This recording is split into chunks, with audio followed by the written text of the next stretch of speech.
نحمده ونصلي ونسلم على رسوله الكريم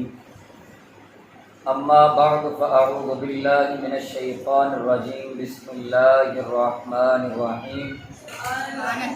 قال الله تبارك وتعالى في القرآن المجيد والفرقان الحميد وإنك لعلى خلق عظيم آمنت بالله صدق الله مولانا العظيم وبلغنا رسوله النبي الأمي الكريم الأمين وعلى ذلك من الشاهدين والشاكرين والحمد لله رب العالمين. وقال الله تعالى في شان حبيبه مخبرا وآمرا إن الله وملائكته يصلون على النبي يا أيها الذين آمنوا صلوا عليه وسلموا تسلیما. تمام حضرات محبت کے ساتھ بآواز بلند درود پاک پڑھیے الصلاۃ والسلام علیک یا رسول اللہ وعلی آلہ وصحبہ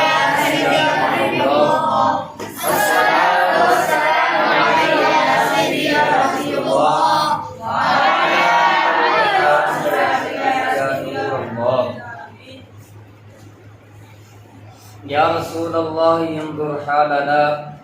یا حبیب اللہ اسمع قولنا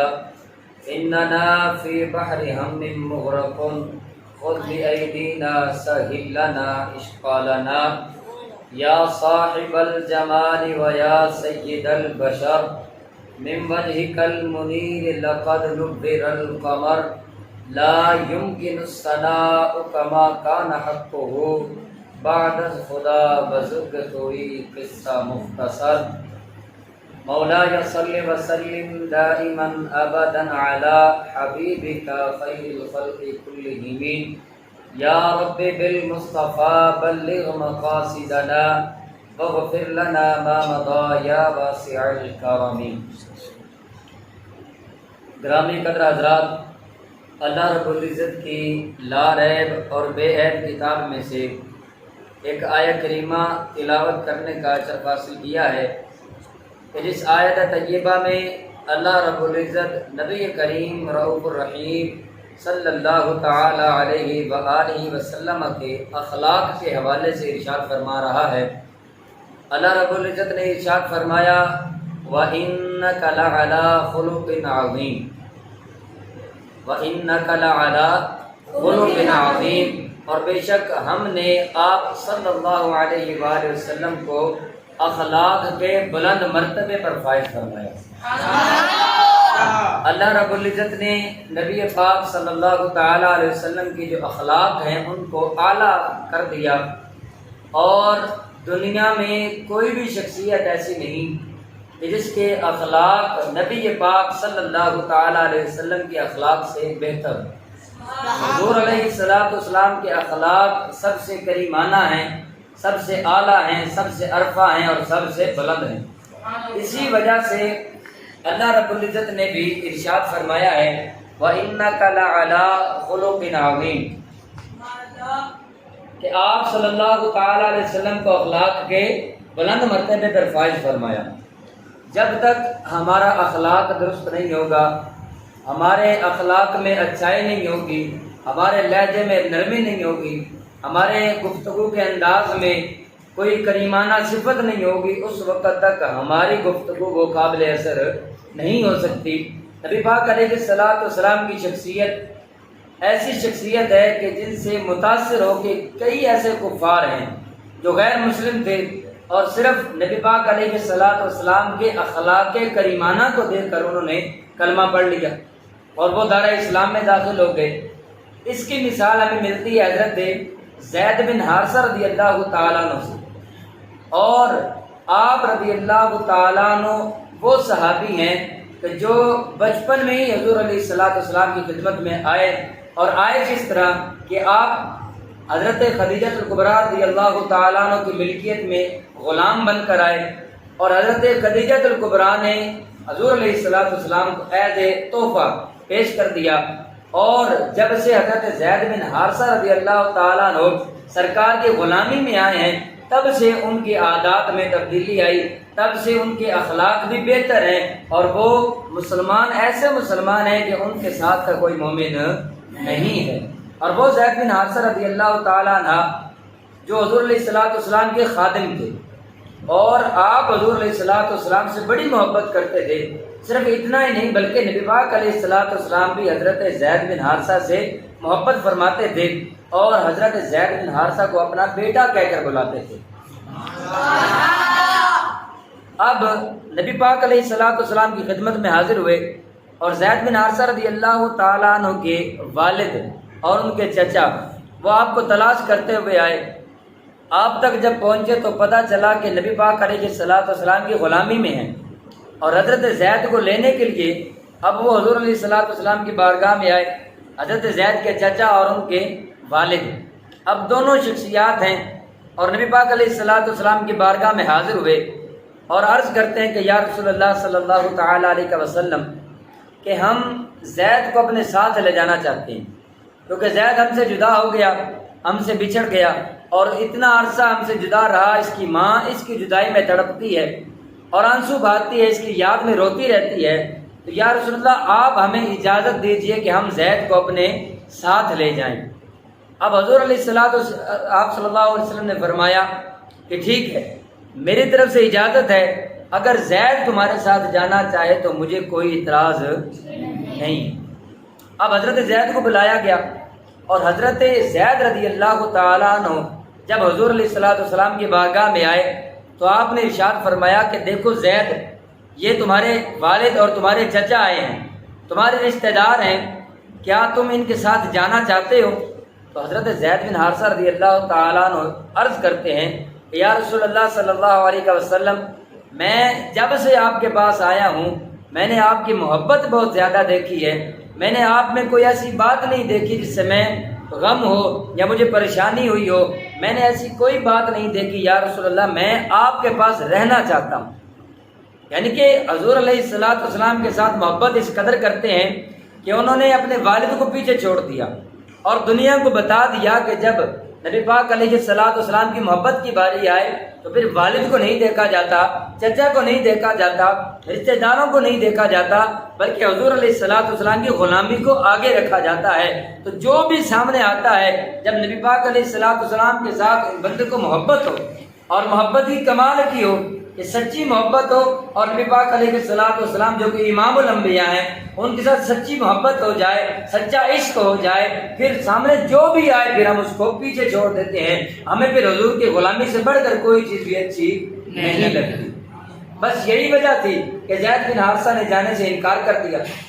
اور یہ فرماتے ہیں جس کی نکاسی کرتے ہوئے حضرت علامہ اقبال رحمۃ اللہ علیہ کا ایک شعر نقل کرتے ہیں کہ ہم نے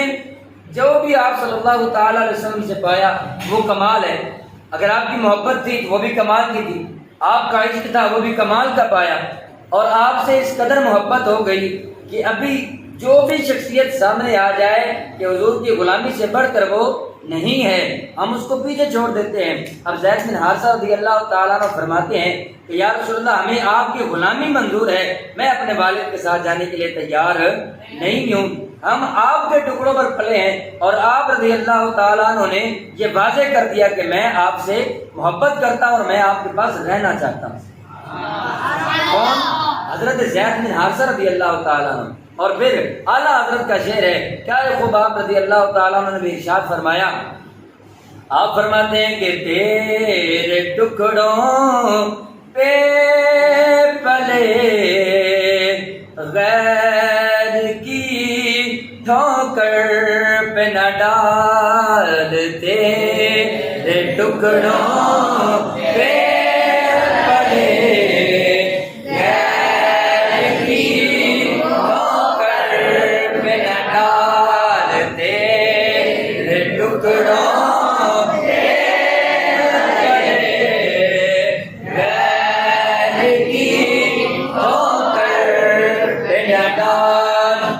رسول اللہ جھڑکیاں کھائے کہاں چھوڑ کر صدقہ تیرا، جھڑکیاں کھائے کہاں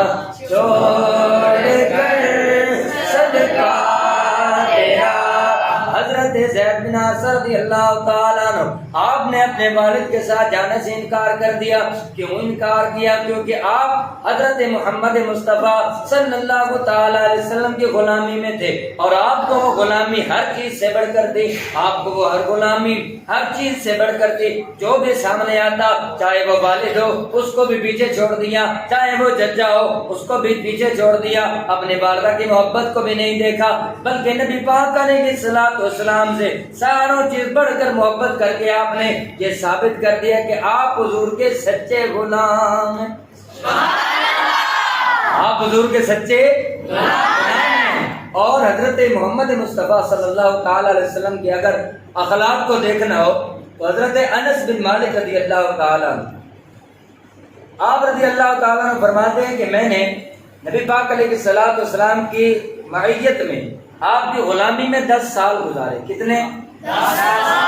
10 سال میں رسول اللہ صلی اللہ علیہ وسلم کی غلامی میں رہا اور میں نے کبھی بھی نبی پاک علیہ الصلوۃ والسلام کی زبان سے یہ لفظ نہیں سنا. میرے سے اچھے کام بھی ہوئے, میرے سے غلطیاں بھی سرزد ہوئیں, لیکن نبی پاک علیہ الصلوۃ والسلام نے کبھی یہ نہیں فرمایا کہ اے انس کہ تم نے یہ کام کیا تو کیوں کیا, یہ کام نہیں کیا تو کیوں نہیں کیا. میں نے سرکار کی زبان سے ایسا لفظ کبھی بھی سنا نہیں. اور پھر آپ رضی اللہ تعالیٰ عنہ فرماتے ہیں کہ نبی پاک علیہ الصلوۃ والسلام کے ہاتھ مبارک, کیا چیز؟ ہاتھ مبارک, جن ہاتھوں کو اللہ نے قرآن میں فرمایا کہ ید اللہ فوق ایدیہم, کہ آپ کے ہاتھوں کے اوپر ہمارے ہاتھ ہیں, وہ ہاتھ مبارک رضی اللہ تعالیٰ عنہ کے آپ فرماتے ہیں کہ نبی پاک علیہ الصلوۃ والسلام کے ہاتھ مبارک اتنے نازک اور اتنے نرم تھے کہ اگر آپ کے ہاتھ مبارک میں ریشم کا کپڑا ہوتا تو وہ ریشم پیچھے رہ جاتا, حضور کے ہاتھ زیادہ نازک ہوتے. یہ نبی پاک علیہ الصلوۃ والسلام کا اخلاق ہے. اور پھر حضرت عائشہ صدیقہ رضی اللہ تعالیٰ عنہ سے آپ سے سوال کیا گیا کہ آپ یہ بتائیے کہ نبی پاک علیہ الصلوۃ والسلام کے اخلاق کیا ہیں, حضور کے اخلاق کیا ہیں؟ تو حضرت عائشہ صدیقہ رضی اللہ تعالیٰ عنہ آپ فرماتے ہیں کہ کان خلقہ القرآن, کہ نبی پاک علیہ الصلوۃ والسلام کے اگر اخلاق دیکھنے ہو تو قرآن کو پڑھ, حضور کے اخلاق دیکھنے ہو تو قرآن کو پڑھ لو. قرآن پاک میں جو بھی چیز موجود ہے سب میرے نبی پاک علیہ الصلوۃ والسلام کی صفات ہیں اور ہر لفظ کے آپ صلی اللہ تعالی علیہ وسلم کی تعریف موجود ہے. جب اللہ رب العزت نے حضور کے حسن کی بات کی تو پھر قرآن آیا, قرآن نازل ہوا. حضور کے ہاتھوں کی بات کی تو پھر قرآن نازل ہوا. حضور کے زلفوں کی بات ہو تو قرآن نازل ہو. حضور علیہ الصلوۃ والسلام کے سینے کی بات ہو تو قرآن نازل ہو. حضور کی زلف کے جو کنڈل ہیں ان کی بات ہو تو پھر بھی قرآن نازل ہو. پتہ چلتا ہے کہ نبی پاک علیہ الصلوۃ والسلام کی شان میں تمام قرآن نازل ہو. قرآن مجید میں نبی کریم صلی اللہ تعالی علیہ وسلم کی تمام صفات, بلکہ آپ کی پورا قرآن ہی آپ کے اخلاق کا ایک آئینہ ہے. اور حضور علیہ الصلوۃ والسلام جب آئینہ دیکھتے تھے, شیشہ دیکھتے تھے, تو آپ یہ دعا پڑھتے تھے الحمدللہ الذی خلقنی احسن خلقی و احسن خلقی, کہ تمام تعریفیں اس ذات کے لیے ہیں کہ جس نے مجھے اخلاق بھی اچھا عطا کیا اور میری صورت کو بھی بہترین بنایا. یہ نبی پاک علیہ الصلوۃ والسلام کے اخلاق ہیں. اور کتنے ہی کافر, کتنے ہی غیر مسلم ایسے ہیں کہ جو صرف نبی پاک علیہ الصلوۃ والسلام کے اخلاق سے متاثر ہو کر کلمہ پڑھتے اور دائرہ اسلام میں داخل ہو جاتے. اور اگر ہم نے نبی پاک علیہ الصلوۃ والسلام کی سنتوں کو اپنانا ہے تو ان کی محبت کو پہلے دل میں رکھنا ہو, حضور کی غلامی پہلے دل میں رکھنی ہوگی. کیونکہ یہ جو نبی پاک علیہ الصلوۃ والسلام کا عشق ہے اور آپ کی محبت ہے اور آپ کی غلامی ہے, وہ سب سے زیادہ اہم اور ضروری ہے. کیونکہ ہمارا ایمان ہی مکمل نہیں ہوتا جب تک ہم نبی پاک علیہ الصلوۃ والسلام کے ساتھ اپنی محبت کا اظہار نہ کر دیں, اپنی جان سے بڑھ کر محبت نہ کریں, تب تک ہمارا ایمان ہی کامل نہیں ہوتا. حضرت عمر رضی اللہ تعالیٰ عنہ حضور کی بارگاہ میں آئے تو آپ نے عرض کی کہ یا رسول اللہ, مجھے آپ سے بڑا ہی پیار ہے, میں آپ سے بہت پیار کرتا ہوں. تو حضور علیہ الصلوۃ والسلام نے ارشاد فرمایا کہ اے عمر, کیا اپنی جان سے بھی بڑھ کر پیار کرتا ہے؟ تو آپ عرض کرنے لگے یا رسول اللہ, نہیں, میں اپنی جان سے بڑھ کر نہیں پیار کرتا, باقی ہر چیز سے بڑھ کر پیار کرتا ہوں. تو میرے اور تیرے نبی کریم صلی اللہ تعالی علیہ وسلم نے فرمایا لا یؤمن احدکم حتی اکون احب الیہ من والدہ وولدہ والناس اجمعین، کہ تم میں سے کوئی بھی شخص اس وقت تک مومن نہیں ہو سکتا کہ جب تک وہ مجھ سے اپنی جان سے بڑھ کر، اپنی اولاد سے بڑھ کر اور دنیا کے تمام لوگوں سے بڑھ کر مجھ سے محبت نہ کرے۔ حضور کی محبت کس چیز سے؟ ہر چیز سے بڑھ کر ہوگی تو تب ہمارا ایمان کامل ہوگا، اس کے علاوہ ہمارا ایمان کامل نہیں ہوگا۔ اسی لیے شاعر نے کیا خوب کہا تھا کہ محمد کی غلامی دین حق کی شرط اول ہے، محمد کی غلامی دین حق کی شرط اول ہے، اگر ہو اس میں ہی خامی تو سب کچھ نامکمل ہے۔ یہ اخلاق کریمانہ نبی پاک علیہ السلام کی تھے کہ جن کو اللہ رب العزت نے بھی قرآن میں ارشاد فرمایا اور صحابہ کرام رضوان اللہ تعالی علیہ اجمعین نے بھی اپنے احادیث میں نقل کیا ہے کہ ہمارے حضور صلی اللہ تعالی علیہ وسلم کس طرح کے اخلاق کے مالک تھے، اور آپ کا رویہ، آپ کا لہجہ، آپ کا انداز گفتگو وہ کیسا ہوتا تھا۔ یہ ہمیں تمام باتیں اللہ کے قرآن سے معلوم ہوتی ہیں اور حضور کے فرمان سے معلوم ہوتی ہیں، اور جب ہمیں یہ باتیں معلوم ہو جائیں تو ہمیں کیا کرنا چاہیے؟ ان باتوں پر